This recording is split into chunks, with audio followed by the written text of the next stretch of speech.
everybody. I'm Dan Davidson. And I'm Bill Smith, and it's time for the news from TrekNews.net. Spanning the Alpha Quadrant. For all the news on all the Star Trek show. It's TrekNews.net. There you go. Captain Kirk Wood Shatter. Online at TrekNews.net. Dan. Very nice. Dan, welcome to the news from TrekNews.net, the oldest brand new Star Trek news podcast from Trek Geeks for the week of February 18th, 2021. Up first this week, Dan, there's a brand new Star Trek game that you can play online, but you'll never win this game, but you could get some big prizes. We are not smart enough to win this game, but you sure could win some big stuff. The makers of Star Trek Fleet Command have rolled out a new online Kobayashi Maru simulation. And if you play the game between now and February 25th, you could win one of 3 different prize packages. Now, the game takes you through a series of decisions where you're met with the same challenge as in the Kobayashi Maru test, first introduced in Star Trek II, The Wrath of Khan. You can patrol the border of the neutral zone, and rumor has it, Bill, that you might just encounter some Klingons. Now, first prize is a lifetime subscription to Paramount Plus and a Captain Kirk green wrap tunic from the original series, a package worth $2,500. Wow. Yes, that's why we were doing Captain Kirk at the beginning, and I didn't even realize it. Now, yes, exactly. Now, the second place prize is an Eagle Moss collectible ships package and a Captain Kirk standee, as well as a personalized captain's assignment letter worth $600. And the third prize is a package of, let's try that again. The third place prize package is a Star Trek shop gift card and a Starfleet Academy personalized certificate worth $250. To access the game, all you have to do is go to KobayashiMaru.com, and there you will see it. It's a great 8-bit looking scenario. And I got to say, dude, my first attempt, I made it a whopping 3 minutes before I was defeated. So, yeah. The thing that gets me is you can't just warp out of there. Nope. No, if you encounter the Klingons, you're in it. Yeah, you're definitely in it. And I didn't get that far. Let's just put it that way. I made it about 5.5 minutes, and that's because I decided to go to all the other sectors first. Oh, okay. On purpose. Yep. I don't know. There's some people who've been playing that for like an hour. I'm like, how are you doing that? Are you like waiting in between clicks? I don't see. That's the thing. We don't know how long it is. Now, the people who do the game say the odds in winning are about 1 in 10,000, which is crazy. I got as far as getting to the distress signal, but I'm like, we can wait it out. Let's see what happens. And then, of course, that didn't work. So I lost. But I was talking to somebody. I was tweeting with someone on Twitter. And this person, unfortunately, only lasted about 3 seconds, they said.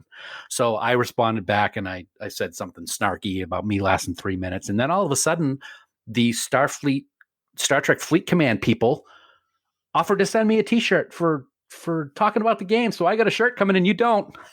Sorry. Wow. It's going to be like that, is it? Well, you might win the prize package there, dude. $2,500. I get it. And all I got was this lousy T-shirt. So I don't think so. Yeah, that would be awesome. Yeah. If I win a lifetime subscription to Paramount Plus, I'm going to be like, suck it. Very nice. Very nice. I think you can only play this game in your browser, so it's not like there's an app to download. Mm-hmm. If you open up, your browser on your phone or on your computer and go to KobayashiMaru.com, you can access it. It's fun. It's a nice little diversion. Can you imagine? I don't know how long it is or how many clicks there are to get to the final one. Could you imagine being that one person who gets through 99.99% of the simulation? There's one more thing you have to choose, and you choose the wrong one. And it all crashes and you have to start again. Oh, that would be horrible. Sorry. The answer we're looking for was Ipswich clams. Well, Dan, we are all desperate to hear news about new Star Trek in production. And it appears that the highly anticipated Star Trek Strange New Worlds might be closer to shooting than we think. That is wonderful news. There's no official word yet. There are signs pointing to the fact that Strange New Worlds might be rolling cameras in the very near future. Actor Ethan Peck, who plays Spock on the new series, has been posting photos from while ice skating in the Toronto area. And when asked in the comments if he was there to shoot Strange New Worlds, his answer was just a winking emoji. So not really a confirmation, but that certainly seems like the adventures of Captain Pike and crew will be underway in short order, which is just awesome. Now, there is no projected premiere date for season 1 of Strange New Worlds at this time, and it's not exactly known when other cast members will be reporting to set, but man, this is great to see, dude. It really is. I mean, he could be there shooting something else. It's hard to tell if Anson Mount is there.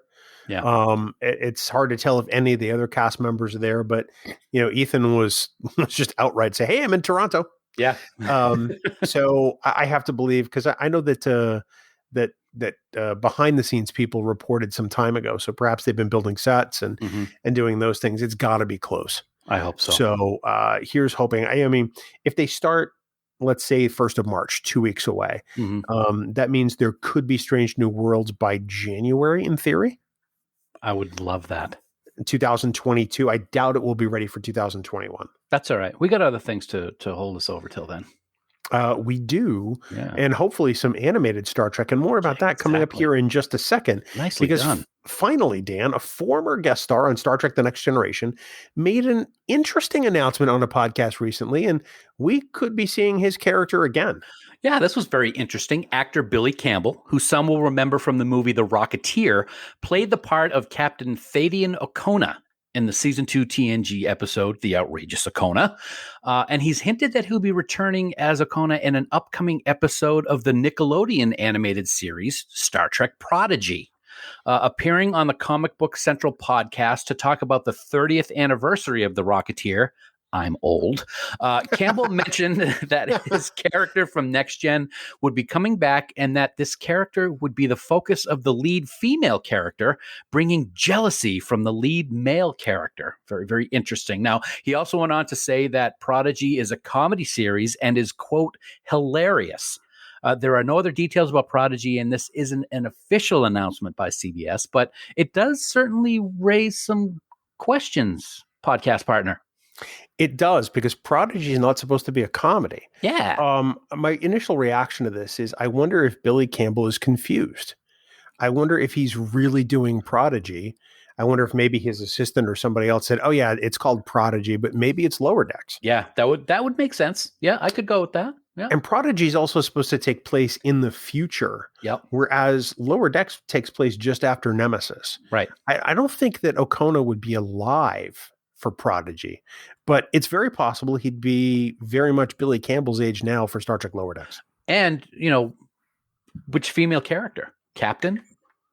Mariner? I'm guessing Mariner. Yeah. So Mariner's the lead character. If it was in Lower Decks, I'll have to call up Mr. McMahon and see if I can get any information on that. Yeah, sure. Yeah, I'd love to see how that goes for you. Because I imagine you're going to be met with silence. I wish you would call me so that I could just not answer. That would be amazing. Thank you very much. I appreciate that. It's hard to say. I mean, there have been other, soft announcements, people who've said that they're going to be in Lower Decks, and we're not going to get into that because a lot of it is rumor, but this is not an official announcement from CBS by any means. So who knows? It can't be any worse than the actual episode in TNG, right? Oh, that's not a great episode. It's not terrible, but it's not great. I think I gave it a skip it. I think you did. Yeah, I think I did. There are far better episods in season 2, but they're also far worse. Yes, I would agree with that estimation. In any event, I welcome the opportunity for him to revisit that character. I think it would be great, especially in an animated form, because there's so much more freedom. I think that's one of the things that we look forward to, whether it's Prodigy, whether it's Lower Decks, or both of these animated series. We're going to be able to get callbacks of characters that we never thought we would ever see again.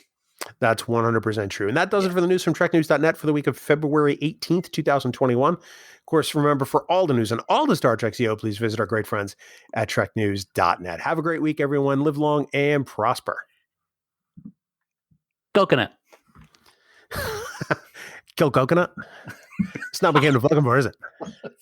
Excellent. You get a brownie point for that one. Thank you. I like brownies.